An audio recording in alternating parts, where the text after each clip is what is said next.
Ito yung supply natin na to 20 volts. Ito yung line 1 tsaka line 2. So sa line 1 dito nakakonect yung common ng 3 gang switch. Ito guys, itong dalawa splice natin to.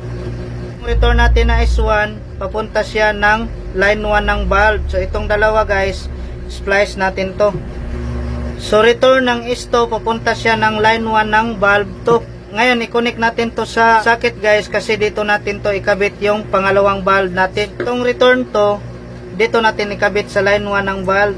Ito yung S3 return guys, papunta siya ng line 1 ng bulb 3. So itong dalawa guys, splice natin to. So ito yung supply natin na line 2, dito nakakonect yung line 2 ng bulb 1, line 2 ng bulb 2, at line 2 ng bulb 3. Itong apat na to guys, splice natin to. Ito yung jumper natin para masuplayan yung pangalawang switch at pangatlo.